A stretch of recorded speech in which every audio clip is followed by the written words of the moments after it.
Light is a source of energy which itself is invisible but makes things visible. So ये हो गया source of light. यहाँ पे मान लेते एक ऑब्जेक्ट है और ये हम लोग का आँख हो गया. तो सोर्स ऑफ लाइट से लाइट गया, ऑब्जेक्ट पे टकराया, रिफ्लेक्ट करके हम लोग के आँख में आया, तो फिर वो हम लोग ऑब्जेक्ट देख पाते हैं. फिर पहला phenomenon of light reflection. Bouncing back of light rays from another medium, या bending of light ray in the same medium. So mu 2 एक मीडियम है, म्यू 1 दूसरा. लाइट रे यहाँ से ऐसे आया, इस सरफेस पे टकराया और सेम मीडियम में बेंड कर गया, तो वो हो गया रिफ्लेक्शन. अब फिर लॉज ऑफ रिफ्लेक्शन. तो ये जो रे आया इसको कहेंगे हम लोग इंसिडेंट रे. ये जो रे गया ये हो गया रिफ्लेक्टेड रे. अब ये जो पॉइंट है इसको कहेंगे point of incidence. Point of incidence पे से एक नॉर्मल बनाएंगे. ये हो गया नॉर्मल, तो ये वाला एंगल हो गया 90. नॉर्मल और इंसिडेंट रे के बीच का एंगल हो गया एंगल ऑफ इंसिडेंस, और नॉर्मल और रिफ्लेक्टेड रे के बीच का एंगल हो गया एंगल ऑफ रिफ्लेक्शन. तो सबसे पहला लॉ है कि angle of incidence is equals to angle of reflection. दूसरा, जो इंसिडेंट रे है, जो रिफ्लेक्टेड रे है और जो नॉर्मल है, all lie in same plane. In same plane. तो ये दो हो गया लॉज ऑफ रिफ्लेक्शन. फिर image and object. So intersection of reflected ray image होगा, उसके बाद intersection of incident ray object होगा. तो ऐसे मान लो ऐसे ऐसे दो लाइट रे जा रहा है, तो ये दोनों इंसिडेंट रे है, ये दोनों इंटरसेक्ट इस पॉइंट पे कर रहे हैं, तो ये ऑब्जेक्ट होगा. वैसे ही अगर इस टाइप से रेज मिल रहा है और ये दोनों रिफ्लेक्टेड रे है, तो रिफ्लेक्टेड रे का इंटरसेक्शन ये इमेज होगा. अगर रेज एक्चुअली मीट करे तो उसको कहेंगे हम लोग रियल इमेज या रियल ऑब्जेक्ट. बट अगर रेज एक्चुअली मीट नहीं करे और वर्चुअली मीट करे तो फिर वो वर्चुअल इमेज और वर्चुअल ऑब्जेक्ट हो जाएगा. जैसे मान लेते हैं एक दो रेज है, वो ऐसे रिफ्लेक्ट किया, तो इसको अब यहाँ पे मीडियम है, इसको अब ऐसे पीछे प्रोड्यूस करेंगे, तो यहाँ पे एक्चुअली मीट नहीं कर रहा but appears to meet here, तो यहाँ पे ये वर्चुअल इमेज बन जाएगा, वैसे ही वर्चुअल ऑब्जेक्ट हुआ. उसके बाद फिर प्लेन मिरर. तो प्लेन मिरर का जो मेन इंपॉर्टेंट प्रॉपर्टीज़ है, मान लेते हैं ये ऑब्जेक्ट है, ये इमेज है. तो ऐसे एक लाइट रे गया और फिर ऐसे एक लाइट रे आ जाएगा, ये यहाँ आएगा और इस पे से कहीं नॉर्मल होगा, ये इंसिडेंट, ये रिफ्लेक्टेड, और एक ऐसे गया और ऐसे गया. तो जो यहाँ से मान लेते ये होगा ऑब्जेक्ट डिस्टेंस और ये हो गया इमेज डिस्टेंस. तो प्लेन मिरर में object distance equals to image distance. तो जितना दूर पे ऑब्जेक्ट होता है प्लेन मिरर से उतना ही दूर पे इमेज बनता है, और इमेज का साइज भी सेम होता है, और इमेज वर्चुअल और इरेक्ट बनता है. तो वापस से object distance equals to image distance, size of image is equals to object size, और वर्चुअल एंड इरेक्ट इमेज बनता है प्लेन मिरर में, क्योंकि कहीं रियल में रिफ्लेक्टेड रेज मीट नहीं करता, वो अपीयर करता है कि मिरर के पीछे मीट करे, तो वर्चुअल इमेज बनता है. फिर स्फेरिकल मिरर. तो ये दो टाइप का होता है, कनकेव एंड कॉन्वेक्स. कनकेव होता है कन्वर्जिंग, क्योंकि जो लाइट रे आया है उसको कन्वर्ज कर देता है, और कॉन्वेक्स होता है डाइवर्जिंग, जो लाइट रेज आया है उसको डाइवर्ज कर देता है. अब इसमें इंपॉर्टेंट टर्म सबसे पहला होगा पोल. तो जो centre of the reflecting surface होता है उसको पोल कहते हैं. तो ये कनकेव मिरर, ये कॉन्वेक्स, तो ये पोल हो गया, पोल हो गया. उसके बाद फिर सेंटर ऑफ कर्वेचर. तो ये जो मिरर है, स्फेरिकल मिरर, ये किसी एक बड़े से स्फीयर का पार्ट होगा, जिसमें से फिर इसको ऐसे काट के मिरर को जैसा बनाया गया होगा. तो उस स्फीयर का जो सेंटर होगा वो हो गया सेंटर ऑफ कर्वेचर. तो वैसे ही स्फेरिक कनकेव मिरर में हो गया, और यहाँ कॉन्वेक्स मिरर में भी सेंटर ऑफ कर्वेचर हो गया. उसके बाद line joining the centre and pole को हम लोग कहते हैं प्रिंसिपल एक्सिस. ये हो गया दोनों में प्रिंसिपल एक्सिस.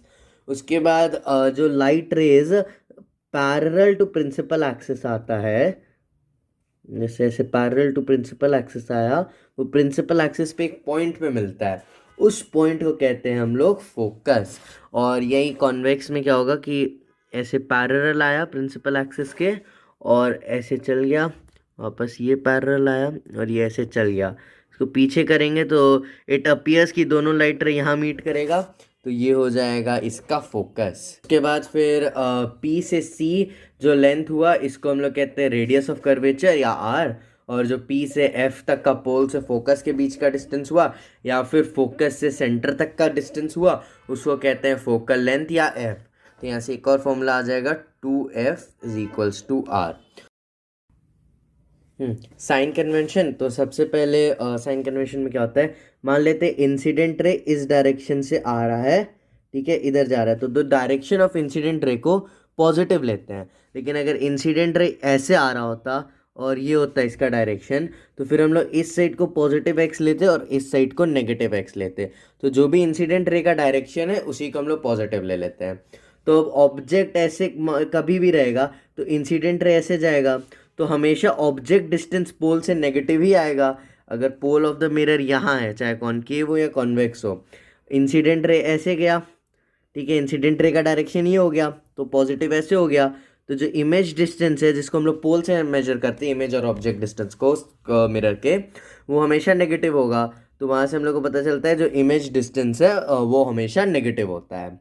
अब उसके बाद अगर इन्वर्टेड इमेज बने तो फिर जो हाइट ऑफ इमेज होगा वो होगा नेगेटिव, और अगर रियल इमेज बनेगा तो फिर जो हाइट ऑफ इमेज होगा वो होगा पॉजिटिव। उसके बाद फिर मिरर में हमेशा जो कॉनकेव मिरर है वो कन्वर्ज इस साइड करता है, तो जो रियल इमेज है वो हमेशा नेगेटिव साइड बनेगा, ठीक है। और अगर कॉन्वेक्स मिरर होगा तो वो डाइवर्ज कर देगा, तो फिर वो अपीयर करेगा कि वो मिरर के पीछे बना है। तो मिरर के केस में रियल इमेज हमेशा नेगेटिव साइड पे बनता है और वर्चुअल इमेज हमेशा पॉजिटिव साइड पे बनता है। उसके बाद फिर कॉनकेव मिरर में तुम्हारा जो फोकल लेंथ है वो नेगेटिव होता है, कॉन्वेक्स मिरर में फोकल लेंथ पॉजिटिव होता है। उसके बाद फिर mirror formula 1/v plus 1/u is equals to 1/f होता है, और magnification height of image by height of object which equals to -v/u होता है। अब अगर v पॉजिटिव है तो इमेज इज वर्चुअल जैसा बोले, उसके बाद वैसे ही v नेगेटिव है तो इमेज इज रियल। अगर फिर मैग्निफिकेशन नेगेटिव हो, यानी नेगेटिव है height of image by height of object, height of object positive है क्योंकि सीधा रखा हुआ है, तो ऐसे पता चलता है हाइट ऑफ इमेज नेगेटिव है। हाइट ऑफ इमेज नेगेटिव है यानी कि जो इमेज है वो इन्वर्टेड इमेज है।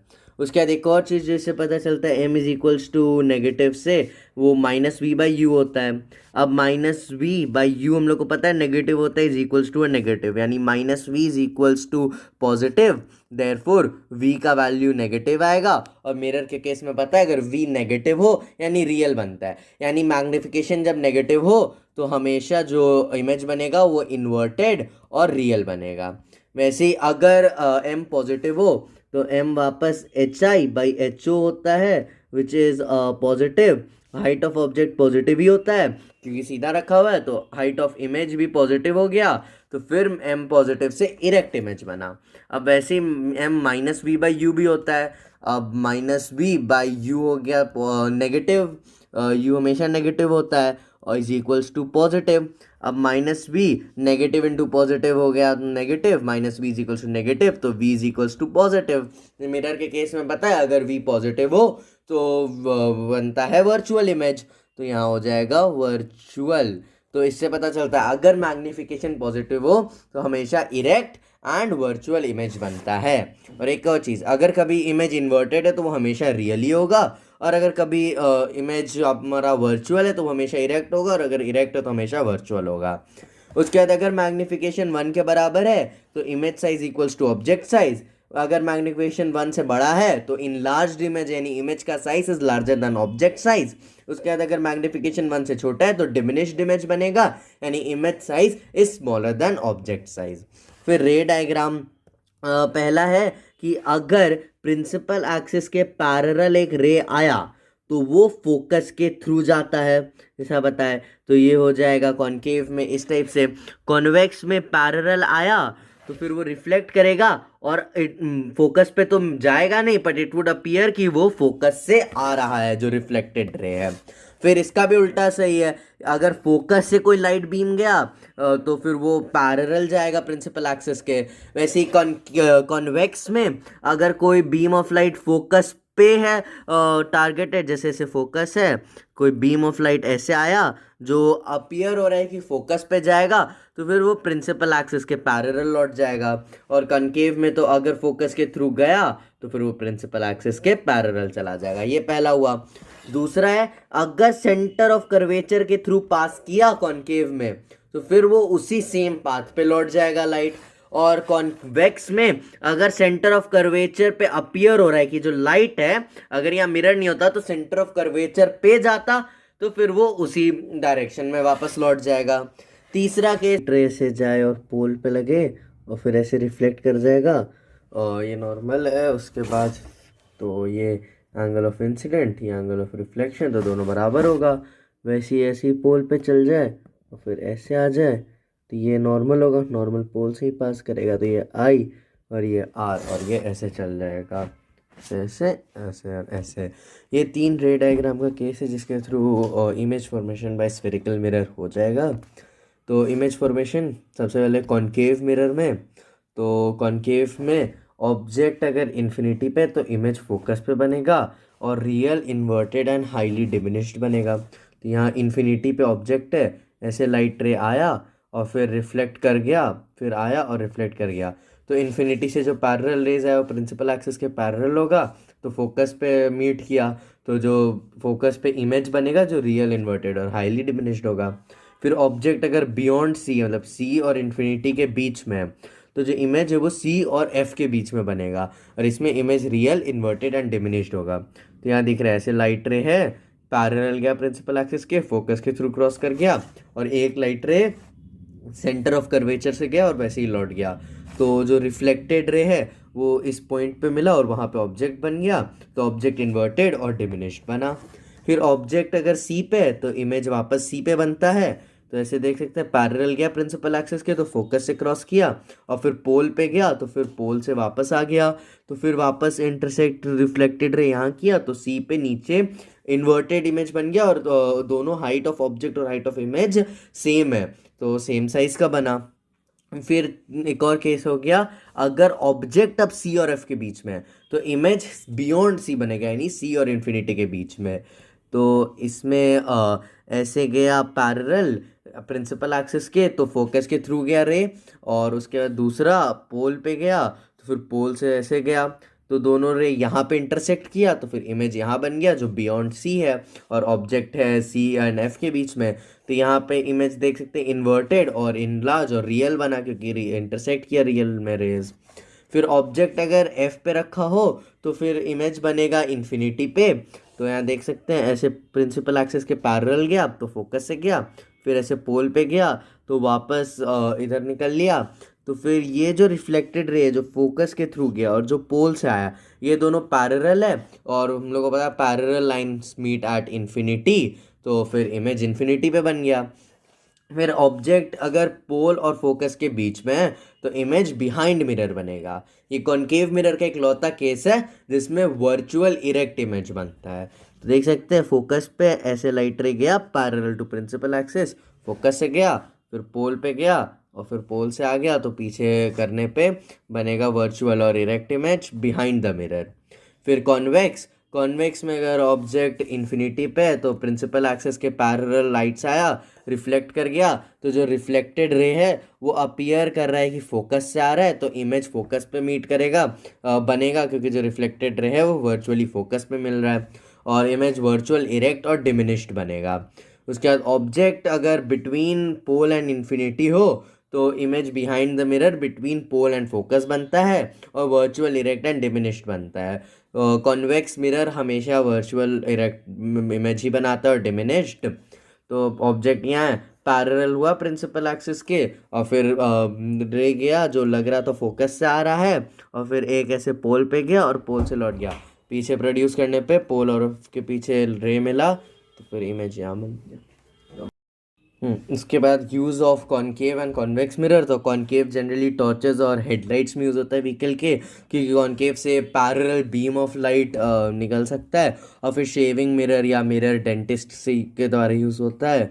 फिर कॉन्वेक्स रियर व्यू मिरर के जैसा यूज़ होता है इन व्हीकल्स, और इसका मेन रीज़न है क्योंकि ये हमेशा वर्चुअल एंड इरेक्ट इमेज बनाता है और लार्जर फील्ड ऑफ व्यू देता है। उसके बाद फिर refraction, bending of light ray as it moves from one medium to other को रिफ्रैक्शन कहते हैं। अब मान लेते हैं हम लोग दो मीडियम है, मीडियम वन और मीडियम टू। इसमें मीडियम वन रेयर है, मीडियम टू डेंसर। तो वो मीडियम जिसमें स्पीड ऑफ लाइट ज़्यादा होगा उसको रेयर कहेंगे, जिसमें कम होगा उसको डेंसर कहेंगे। तो यहाँ पे मीडियम वन रेयर और मीडियम टू डेंसर, तो speed of light in medium one speed of light in medium two से ज़्यादा होगा। तो रेयर और डेंसर रिलेटिव टर्म है। हो सकता है एक मीडियम जो भी यहाँ पे मीडियम टू डेंसर है, अगर मीडियम थ्री ले आए तो वो मीडियम थ्री के रिस्पेक्ट में रेयर हो। तो दो मीडियम लेंगे जिसमें स्पीड ऑफ लाइट ज़्यादा हुआ वो रेयर, और जो इसमें कम हुआ वो डेंसर।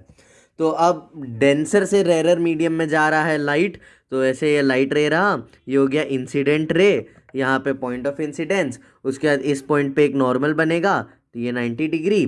तो नॉर्मल से दूर रिफ्रैक्ट कर जाएगा और ऐसे बेंड करेगा अगर ये जा रहा है डेंसर से रेरर। तो ये हो गया एंगल ऑफ इंसिडेंस और ये हो गया एंगल ऑफ रिफ्रैक्शन। उसके बाद अब मान लेते हैं रेरर मीडियम नीचे, डेंसर ऊपर, और रेरर से डेंसर पे जा रहा है। तो ऐसे लाइट रे आया, ये हो गया इंसिडेंट रे, ये पॉइंट ऑफ इंसिडेंस, इस पे वापस नॉर्मल आया। तो अब ये ऐसे जाना चाहिए, पर अब ये नॉर्मल के तरफ बेंड हो जाएगा। इंस्टेड ऑफ नॉर्मल के अवे इस साइड नॉर्मल के तरफ बेंड हो गया। तो ये हो गया तुम्हारा रिफ्रैक्टेड रे, ये हो गया इंसिडेंट रे। तो अभी देखे, ये हो गया डेंसर, ये हो गया रेरर, ये हो गया रेरर, ये हो गया डेंसर। तो जब डेंसर से रेरर जा रहा था तो लाइट रे अगर यहाँ मीडियम नहीं होता तो सीधे ऐसे जाता, ये नॉर्मल से अवे बेंड हो गया। जब डेंसर से रेरर जा रहा था वैसे ये ऐसे जाता, बट क्योंकि रेरर से डेंसर जा रहा था तो टूवर्ड्स नॉर्मल बेंड हो गया। ये हो गया रिफ्रैक्शन। उसके बाद refractive index, it is the ratio which tells us how much the speed of light has change as it goes from one medium to another. तो मान लेते हैं speed of light in air है c, speed of light in medium one v1 है, speed of light in medium two v2 है। तो absolute refractive index क्या होता है, मीडियम वन का म्यू वन, जो कि absolute refractive index of medium one, वो होता है speed of light by v1, और absolute refractive index of medium two यानी म्यू टू हो जाएगा c बाई v2। अगर एयर के कंपैरिजन में कर रहे हैं या वैक्यूम, तो वो हो जाएगा absolute refractive index. Relative refractive index क्या होगा, ये हो गया mu one with respect to two, यानी refractive index of medium one with respect to medium two. ये हो गया म्यू वन टू, इसको हम लोग लिखेंगे mu one by mu two. Mu one होगा refractive index of medium one with air, mu two refractive index of medium two with air, absolute refractive index.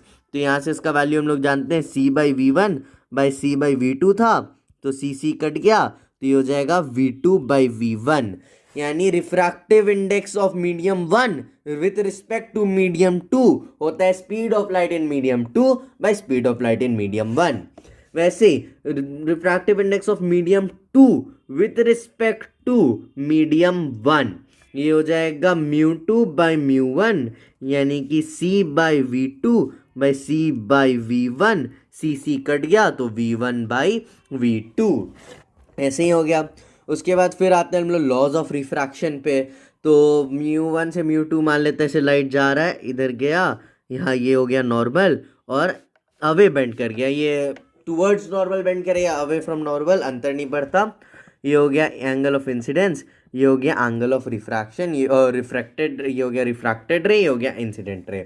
तो पहला लॉ है angle incident ray, refracted ray और normal lies in same plane, in same plane.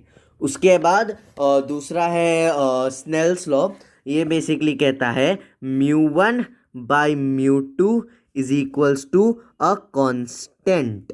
इसको एक और तरीका इसका लिखने का है, सॉरी दूसरा है स्नेल्स लॉ, जो कहता है sine i by sine r is equals to a constant. यही कांस्टेंट होता है refractive index of medium 2 with respect to medium 1, यानी कि sine i is by sine r. इसको हम लोग लिख सकते हैं refractive index of medium 2 with respect to medium 1, या तो म्यू 2 बाई म्यू 1, और फिर इसको हम लोग वापस लिख सकते हैं mu 1 sine i is equals to mu 2 sine are.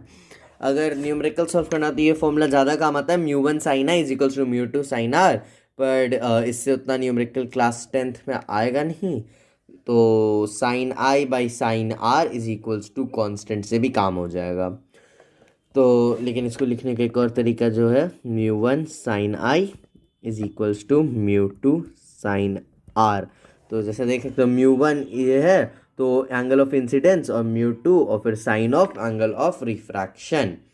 फिर ग्लास स्लैब एक्सपेरिमेंट, इसमें ये हो गया इंसिडेंट रे और ये हो गया इमर्जेंट रे इसको कहते हैं। ऐसे लाइट रे आया ग्लास स्लैब पे लगा, ये हो गया एंगल ऑफ इंसिडेंट, ये हो गया तुम्हारा angle of reflection, sorry angle of refraction. ऐसे लाइट रे गया, अब ये नॉर्मल है दोनों, तो ये दोनों लाइन पैरेलल हो जाएगा, A B is parallel to C D, तो ये एंगल भी एंगल ऑफ आर हो जाएगा, angle of refraction r r, और इस एंगल को हम लोग कहते हैं एंगल ऑफ इमर्जेंस। तो उसके बाद अगर इंसिडेंट रे को ऐसे ही आगे प्रोड्यूस करते, अगर यहाँ ग्लास स्लैब नहीं होता तो जो जाता तो वो रे पैरेलल टू इमर्जेंट रे होता है, ये लाइन पैरेलल टू इमर्जेंट रे है। उसके बाद इन दोनों के बीच का डिस्टेंस, कि अगर वहाँ ग्लास स्लैब नहीं होता तो जिधर से नॉर्मली रे जाता और जितने से अब रे डिस्प्लेस हो गया है पैरेलली, ग्लास स्लैब से रिफ्रैक्ट हो गया, क्योंकि उसके बीच के डिस्टेंस को कहते हैं डी, और डी दो चीज़ पे डिपेंड करता है, पहला तो thickness of the slab T, या और दूसरा एंगल ऑफ इंसिडेंस। तो ये हो गया ग्लास स्लैब एक्सपेरिमेंट, लाइट आया रिफ्रैक्ट किया और फिर इधर गया। उसके बाद फिर lens, lens is an optical instrument bounded by two spherical surfaces. अब जैसे मिरर था तो मिरर रिफ्लेक्शन के बेसिस पे काम करता था, वैसे लेंस ऑप्टिकल इंस्ट्रूमेंट है जो रिफ्रैक्शन के बेसिस थ्योरी ये सब पे काम करेगा। तो जैसे कॉन्वेक्स लेंस है तो ये कन्वर्जिंग लेंस हो गया, पैरेलल रेज आया इसको रिफ्रैक्ट करके कन्वर्ज कर दिया, और कॉन्केव है पैरेलल आया इसको रिफ्रैक्ट करके डाइवर्ज कर देगा। अब मेन डिफरेंस जो कॉन्केव लेंस और मिरर में होगा कि मिरर में जब v नेगेटिव होता था, यानी ऑब्जेक्ट डिस्टेंस नेगेटिव, तो हम लोग उसको रियल कहते थे क्योंकि वो तो रिफ्लेक्ट करके पीछे मिलता था कहीं, बट लेंस में रिफ्रैक्ट होके एक्चुअली में रेज आगे मिलता है। तो यहाँ पे अगर v पॉजिटिव है तब हम लोग मानेंगे कि इमेज रियल है, और अगर v नेगेटिव हुआ तो फिर उसको हम लोग कहते हैं कि जो इमेज है वो है वर्चुअल, और अगर v पॉजिटिव है तो जो इमेज है वो है रियल। उसके बाद टर्म, सबसे पहले ऑप्टिकल सेंटर, कॉन्वेक्स और कॉन्केव लेंस दोनों में ऑप्टिकल सेंटर वो पॉइंट होता है लेंस का जिसके थ्रू रे बिना रिफ्रैक्ट या बिना किसी डिविएशन के चल जाए, से सीधे आया सीधे गया, इसमें उस पॉइंट से कोई रिफ्रैक्शन नहीं होता। और ये सेंटर ऑफ कर्वेचर, जिसको तो यहाँ लेंस ऐसे दो स्फीयर से काट के ऐसे बना होगा, तो इन दोनों स्फीयर का कुछ कोई ना कोई सेंटर होगा, तो उस सेंटर को कहेंगे हम लोग सेंटर ऑफ कर्वेचर, जो लेंस में F1 और 2F1 और 2F2 से रिप्रेजेंट करते, इधर 2F1 हो गया और इधर 2F2 हो गया। वैसे ही ये कॉन्केव लेंस है, इसका भी इधर एक स्फीयर रहा होगा और इधर एक स्फीयर होगा, इसके सेंटर को हम लोग 2F1 कहेंगे और इसके सेंटर को 2F2 कहेंगे। उसके बाद फिर लाइन जो 2F2 2F1 और ऑप्टिकल सेंटर को ज्वाइन करे उसको हम लोग प्रिंसिपल एक्सिस कहेंगे, ये हो गया प्रिंसिपल एक्सिस। उसके बाद फिर अगर प्रिंसिपल एक्सिस के कोई पैरेलल लाइट आए तो कॉन्वेक्स में वो कन्वर्ज हो जाएगा और एक पॉइंट पे मिलेगा जिसको हम लोग कहते हैं फोकस, तो इधर साइड मिलेगा तो ये F2 हो गया। वैसे ही कॉन्केव में आएगा और ये डाइवर्ज कर जाएगा, और डाइवर्ज करके जब पीछे प्रोड्यूस करेंगे तो यहाँ मिलेगा, इसको कहेंगे F1। वैसे ही अगर इसको उल्टा कर दें कि लाइट रे इस साइड से आ रहा है, दूसरे साइड ऑफ द लेंस से आ रहा है, और ये इधर जाके अब मिल रहा है, तो इस साइड पे जो फोकस बनेगा वो हो गया F1। और वैसे ही इधर से लाइट रे आया, ऐसे डाइवर्ज कर गया, दूसरे सरफेस से टकरा के रिफ्रैक्ट किया, और फिर इसको पीछे प्रोड्यूस किए तो जहाँ मिला वो हो जाएगा आपका F2। उसके बाद लेंस फार्मूला होगा 1/v minus 1/u is equals to 1/f, और m is equals to height of image by height of object which equals to v/u। इसमें f नेगेटिव यानी कॉन्केव, पॉजिटिव तो कॉन्वेक्स, u हमेशा negative होगा। v positive lens में तो real image बनेगा, v negative तो वर्चुअल इमेज बनेगा, m नेगेटिव तो real and inverted, m positive तो वर्चुअल एंड इरेक्ट। फिर इमेज फॉर्मेशन, सबसे पहले कॉन्वेक्स लेंस का ऑब्जेक्ट अगर इन्फिनिटी पे है तो इमेज फोकस F2 पे बनेगा, रियल इन्वर्टेड एंड डिमिनिश्ड होगा। उसके बाद फिर अगर ऑब्जेक्ट बियॉन्ड 2f1 है तो इमेज बनेगा F2 एंड 2f2 के बीच में, रियल इन्वर्टेड एंड डिमिनिश्ड होगा। एक लाइट ऐसे गया पैरेलल आया प्रिंसिपल एक्सिस के और F2 के थ्रू गया और एक ऑप्टिकल सेंटर से गया तो इमेज यहाँ बन गया। दूसरा ऑब्जेक्ट अगर F2 F1 पे है तो इमेज 2f2 पे बनता है, अगर जैसे पैरेलल गया प्रिंसिपल एक्सिस के और उसके बाद F2 से निकला और एक ऑप्टिकल सेंटर से गया और यहाँ मिल गया। दूसरा अगर ऑब्जेक्ट 2f1 और f1 के बीच में हो तो इमेज बियॉन्ड 2f2 बनता है, रियल इन्वर्टेड एंड इनलार्ज्ड। तो एक ऐसे पैरेलल गया, F2 से निकला, एक ऑप्टिकल सेंटर से गया और यहाँ मिला। उसके बाद अगर ऑब्जेक्ट F1 पे हो तो इमेज इन्फिनिटी पे बनेगा, एक पैरेलल गया और इधर F2 के थ्रू गया और एक ऑप्टिकल सेंटर से गया। अब जो F2 से लाइन रे गया और जो ऑप्टिकल सेंटर से गया ये दोनों पैरेलल हो गया, तो वापस parallel rays meet at infinity तो इमेज इन्फिनिटी पे बनेगा, रियल इन्वर्टेड और हाईली इनलार्ज्ड बनेगा। उसके बाद अगर object between optical centre and F1 है तो सॉरी और ये तो फिर ये बियॉन्ड 2f1 बनेगा। तो एक हो गया कि प्रिंसिपल एक्सिस के पैरेलल गया तो उसके बाद ये F2 पे क्रॉस कर गया और उसके बाद एक ऑप्टिकल सेंटर से गया तो दोनों, अब ये दोनों लाइट रे कभी मीट नहीं करेगा, लेकिन अगर इस दोनों लाइट रे को पीछे करें तो इट लगेगा कि इट वुड अपीयर कि वहाँ मीट कर रहा है 2f1 के पीछे कहीं, तो वर्चुअल इरेक्ट इमेज बन जाएगा ऑब्जेक्ट का बियॉन्ड 2f1। उसके बाद फिर कॉन्केव में ऑब्जेक्ट अगर इन्फिनिटी पे है तो वहाँ से इन्फिनिटी से पैरेलल रेज आएगा, डाइवर्ज होगा और डाइवर्ज होके कभी मिलेगा नहीं, बट अगर इन्हीं दोनों रिफ्रैक्टेड रे को पीछे प्रोड्यूस करेंगे तो अपीयर होगा कि F1 से आ रहा है, तो virtual erect and diminished image at F1 बनेगा। ऑब्जेक्ट अगर इन्फिनिटी और O के बीच में हो तो F1 एंड O के बीच में बनता है, एक पैरेलल गया, डाइवर्ज किया, फिर F1 से आ रहा लगा और एक ऑप्टिकल सेंटर से गया। उसके बाद फिर पावर ऑफ लेंस होता है एबिलिटी टू कन्वर्ज और डाइवर्ज द लाइट। तो पावर का फॉर्मूला होता है 1/f या फिर 100/f अगर f सेंटीमीटर में, ये तब काम करता है अगर f मीटर में हो। उसके बाद फिर पावर 1/मीटर हो गया, तो पावर 1/मीटर हुआ तो 1 डायप्टर 1/1 मीटर हो गया। उसके बाद फिर power of lens more than 1 when in contact. तो मान लेते हैं ऐसे दो लेंस है, ये लेंस 1 है L1 और ये लेंस L2 है, इसका पावर P1 है, इसका पावर P2 है। अब दोनों लेंस को जब एक कॉन्टैक्ट में, यहाँ पे कॉन्टैक्ट में रखा हुआ है, तो जो नेट पावर होगा दोनों लेंस का मिला के वो होता है P1 प्लस P2। ऐसे ये भी पता चल जाता है कि जो नेट फोकल लेंथ होगा अब लेंस का वो 1/f1 प्लस 1/f2 होगा। वैसे अगर n लेंस एक साथ कॉन्टैक्ट में रखा हुआ है, इसका पावर P1 है, इसका पावर P2 है, इसका पावर P3 है, वैसे ही करते करते अंत में पावर Pn है, तो जो नेट पावर होगा वो होगा P1 plus P2 plus P3 plus P4 up to Pn। वैसे ही जो नेट फोकल लेंथ होगा वो 1/f1 plus 1/f2 plus 1/f3 till 1/fn होगा। तो ये होगा पावर ऑफ लेंस अगर एक से ज़्यादा लेंस एक साथ कॉन्टैक्ट में है। उसके बाद real depth and apparent depth, मान लेते हैं μ1 और μ2 दो मीडियम है, मीडियम 1 और मीडियम 2।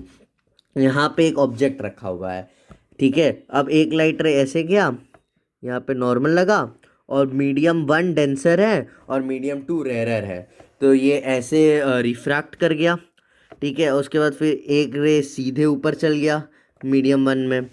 अब जो ऑब्जर्वर होगा जो मीडियम 1 से देख रहा है उसको क्या लगेगा, इस लाइट को पीछे प्रोड्यूस करेंगे तो यहाँ पे उसको लगेगा कि ऑब्जेक्ट है तो यहाँ नीचे, ठीक है, at a distance d, but उसको जो ऑब्जेक्ट दिखेगा, क्योंकि ऐसे एक लाइट सीधे गया और सीधे उसके आँख में आया, एक लाइट ऐसे गया और रिफ्रैक्ट हो गया।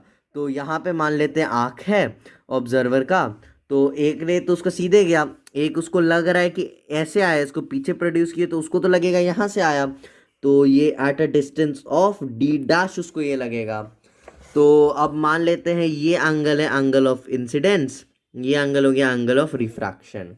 अब ये एंगल ऑफ इंसिडेंस है, ये दोनों लाइन पैरेलल होगा तो ये एंगल भी एंगल ऑफ इंसिडेंस हो जाएगा, वैसे ये एंगल एंगल ऑफ रिफ्रैक्शन हो जाएगा, और इस लेंथ को x बोल देते हैं। अब हम लोग को स्नेल्स लॉ से पता है μ1 sin i is equals to μ2 sin r। अब ये जो केस है ये इतने छोटे डिस्टेंस पे एंगल इतना छोटा है, देखो आँख कितना छोटा होता है, बट इतने छोटे एंगल पे कि जो यहाँ पे दोनों लाइट डाइवर्ज कर रहा है, दोनों आँख में आ जा रहा है, तो जो एंगल ऑफ इंसिडेंस और एंगल ऑफ रिफ्लेक्शन होगा और रिफ्रैक्शन होगा वो बहुत छोटा होगा। तो for small angle sine theta, अगर theta is very very small यानी टेंडिंग टू ज़ीरो, तो ये sine theta almost equals to tan theta होता है। तो वैसे ही μ1 यहाँ साइन आई के जगह हम लिख सकते हैं tan i, so μ1 tan i is equals to μ2 tan r. ठीक है, उसके बाद फिर अब टैन आई है, अब इस एंगल में देखते हैं तो टैन आई, इसको ए नेम दे देते हैं, इसको बी दे देते हैं और इसको सी। तो ट्राइंगल ओ ए बी में देखेंगे कि जो टैन आई है वो होगा x बाई डी, यानी μ1 into x by D is equals to μ2। और अब हम लोग टैन आर, तो tan r angle A C B में देखेंगे तो वो होगा x by D dash, x by D dash. ऐसे क्रॉस मल्टीप्लाई करेंगे तो आ जाएगा μ1 by μ2 is equals to D x by D one x, x x cut गया तो डी बाई डी डैश।